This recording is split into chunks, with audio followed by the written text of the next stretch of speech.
반갑습니다. 강정규 목사입니다. 제가 코로나가 가정에서 발생하다 보니까 혹시 몰라서 이렇게 영상으로 미리 예배를 준비하게 됐습니다. 만약에 이 영상을 지금 팬미배 시간에 보고 있다면 아마 이제 코로나에 걸려서 예배에 참여하지 못했을 확률이 매우 높을 것으로 추정됩니다. 혹시 그렇지 않더라도 이 영상이 만약 공개된다면 이 영상이 저의 코로나 상황과 무관하게 주일 설교를 여러분이 이해하는 데 있어서 도움이 될 수 있기 때문에 그런 의미에서 이 영상 한번 남겨보고 있습니다. 저희가 예레미야서를 주일에 시작했습니다. 예레미야 첫 번째 설교는 예레미야 1장을 갖고 나비의 삶이라는 주제로 다뤘습니다. 한번 그 말씀을 10분 정도로 요약해서 다시 한번 다뤄보겠습니다. 제가 준비한 페이퍼를 보고 따라오시면 될 것 같습니다. 예레미야는 예언서에 속한 책입니다. 우리는 먼저 예언자에 대해서 바른 이해가 필요합니다. 흔히 우리는 예언이라고 하면 이제 한자로 따지면 미리 예자의 말씀 언자를 생각하죠. 그러면 그렇게 이해하는 세상의 예언이 있습니다. 미래의 것을 말하는 것입니다. 하지만 성경이 말하는 예언자는 그것과 성격이 좀 다릅니다. 성경이 말하는 예언자의 예언은 맡길 예자의 말씀 언자를 쓰기 때문에 성경이 말하는 예언자 히브리어 나비는 하나님의 말씀을 맡아서 전하는 자, 즉 대언자를 의미한다고 볼 수 있습니다. 즉 그렇게 본다면 단순히 미래를 예측하는 미래 예언가가 아니라 하나님이 맡기신 말씀을 전하는 자라는 뜻이 되겠죠.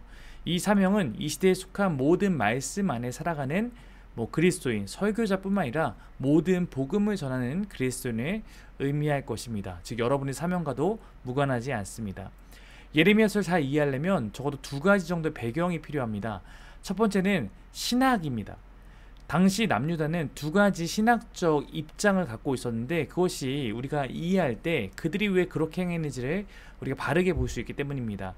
그 두 가지란 다윗 언약과 성전 신학입니다. 다윗 언약은 쉽게 말해서 다윗 가문의 왕권은 하나님께서 영원히 지켜주신다는 사무엘하 7장에 근거한 말씀입니다. 또한 성전 신학은 함께 연결되어 있는 것인데 다윗이 그때 성전에 대한 것을 함께 마음을 내비치면서 다윗 언약이 형성된 것이기 때문에 후에 솔로몬 성전이 지어졌을 때 하나님이 그곳에 임재하심으로, 즉 성전이 하나님의 집임으로 예루살렘 도시 안에 성전이 있다는 것은 하나님께서 자신들과 함께하고 계신다라는 증거라는 의미입니다. 즉 다윗 언약이 있고 성전 신학이 있을 때 그들은 하나님 안에서 그들이 살고 있다고 생각하는 것입니다. 이것이 틀린 이해는 아니지만 이것이 조건부 약속임을 이해해야 합니다. 조건 안에 있을 때는 이것이 발휘하지만 조건에 벗어나서 껍데기만 있을 때는 이것도 무용하다는 것을 우리가 기억할 필요가 있습니다. 무조건 하나님이 다윗의 후손을 지켜주시고 그 왕권을 지켜주시고 하나님의 나라 이스라엘과 함께 하시는 것이 아닙니다. 그들이 하나님의 말씀을 지켜 행하고 하나님에 대한 충성과 순종이 있을 때, 즉 그들도 하나님을 향한 언약 안에 있고 그들이 성전에서 예배할 때 그들의 진심이 되어지고 있을 때 이 약속은 유지되는 것입니다. 이것은 오늘날 우리가 신앙에 대해서 자주 오해하는 것과도 연결될 수 있습니다.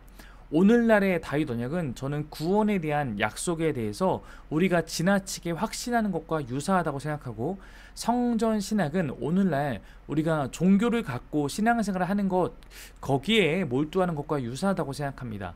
우리는 믿음으로 구원받았으니 구원은 우리의 어떠함에도 불구하고 한 번 받은 구원은 영원히 유지될까요?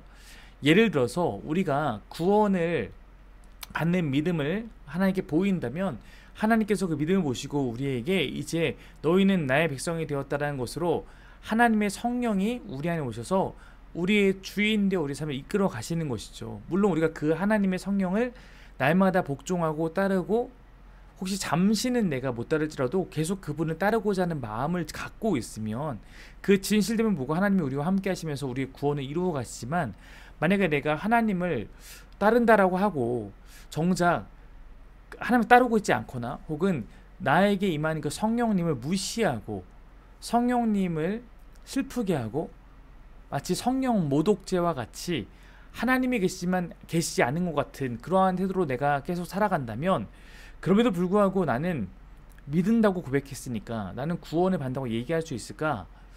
저는 그렇게 얘기할 수 없다고 생각합니다.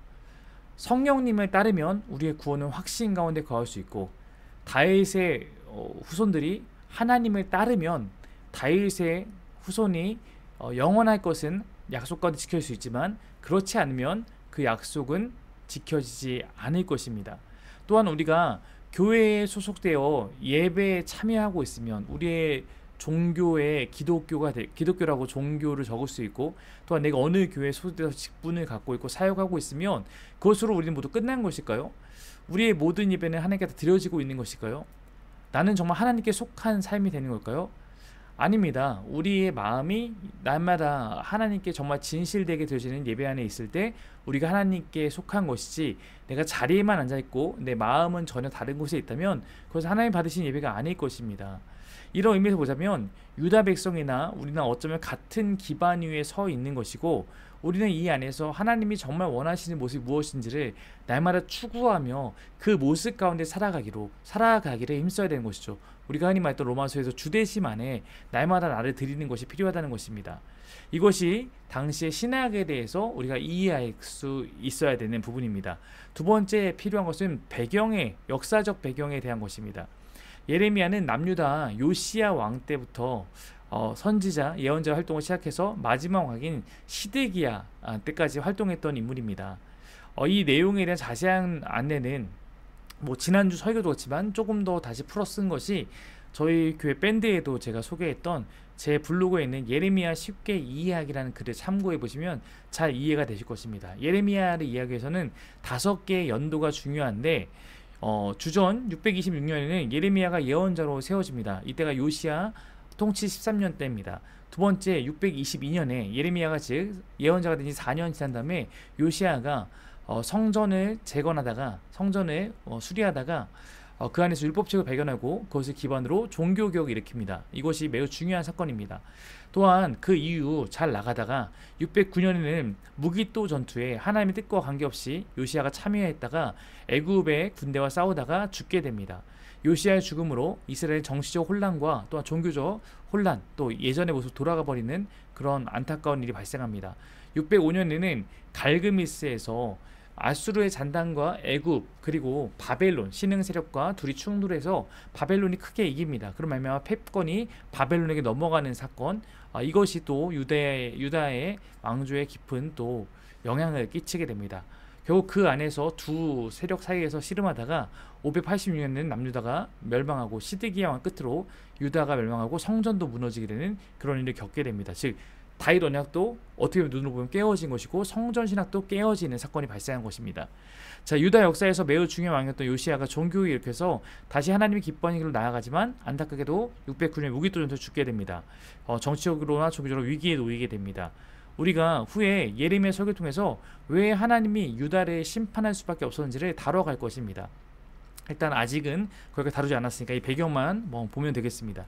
하나님은 유다를 심판 도구로 바벨론 제국을 사용하기로 하셨으나 유다의 왕은 하나님의 그 뜻을 이해하지 못하고 바벨론 심판에 받아들이라는 예레미야의 선포를 무시합니다. 유다 왕조는 오랫동안 친애굽 노선을 갖고 그런 기조로 정치력을 발휘하고 있었고, 바벨론에게 항복하라는 예레미야의 그런 선포는 유다의 왕조의 기조에 반하는 매국노 취급을 받는 것이었습니다. 결국 요시야 이후에 여호아스, 여호야긴, 시드기야 왕까지 애굽과 바벨론 사이에서 정치적 방황하다가 유다는 멸망하게 된 것입니다. 그러나 정치적 방황보다 더 문제는 하나님이 정말 원하시는 여호와를 신뢰하는 것, 여호와에 대한 믿음을 갖고 살아가는 것이 그들에게 없었다는 것입니다. 이것이 훨씬 더 중요합니다. 오히려 하나님의 예언자인 예레미야를 무시하고 거절하고 탄압했습니다. 결국 모든 것은 예레미야의 예언대로 성취됩니다. 예레미야서는 특별히 예레미야 개인의 이야기가 많이 기록되어 있습니다. 예레미야는 하나님이 예언자로 쓰겠다고 하셨을 때 나는 아이라서 말할 줄 알지 못한다. 즉 나는 너무 어린 자다라고 변명합니다. 실제로 그는 I형, MBTI로 보면 I형, 소심한 성향의 사람이기도 했습니다. 다른 예언자들은 조금 더 적극적인 성향을 가진 사람이 많았으나 그는 무척 겁이 많고 소심한 사람으로 그렇게 볼 수 있습니다. 그런 그가 담당했던 시대와 또 담당했던 메시지는 예레미야를 더욱 힘들게 할 수밖에 없었습니다. 왜냐하면 그는 그 시대 가운데 심판을 선언하는 역할을 했기 때문입니다. 쉽지 않은 예언들을 그는 그러나 가감 없이 전합니다. 그렇게 자신의 시대를 향한 메시지를 선포합니다. 그가 전해왔던 메시지는 뽑고 파괴하며 파멸하고 넘어뜨리는 것이었습니다.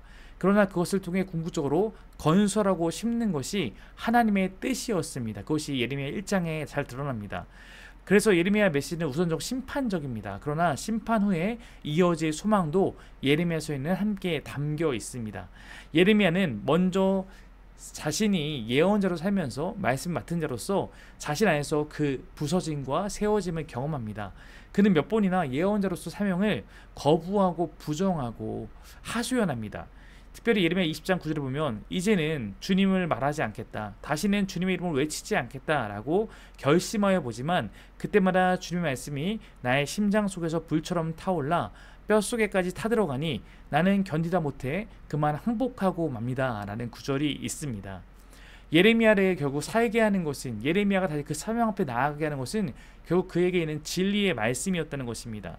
그는 참 예언자, 말씀을 맡은 자였기 때문이었습니다. 우리도 여러분 매주 설교를 통해서 말씀을 듣게 되죠. 그것을 마음에 담아서 삶으로 가져가서 살려고 하면 하는 사람일수록 고민될 때가 많을 것입니다. 때로는 말씀을 듣고도 무시하고 싶고 애써 부인하려고 할 때도 있습니다. 그러나 그 말씀이 진리이기에 그 말씀은 여러분의 가슴을 타오르게 할 것입니다. 우리가 힘이 있고 우리가 능력이 있어서 하나님의 쓰임 받는 것은 아닐지도 모릅니다. 하나님이 쓰시는 자가 힘이 있고 능력이 있는 줄로 믿습니다. 오늘도 우리가 말씀을 맡은 자로 우리의 시대 안에서 진리로 살아갈 수 있기를 간절히 소망하고 축복합니다. 이상입니다.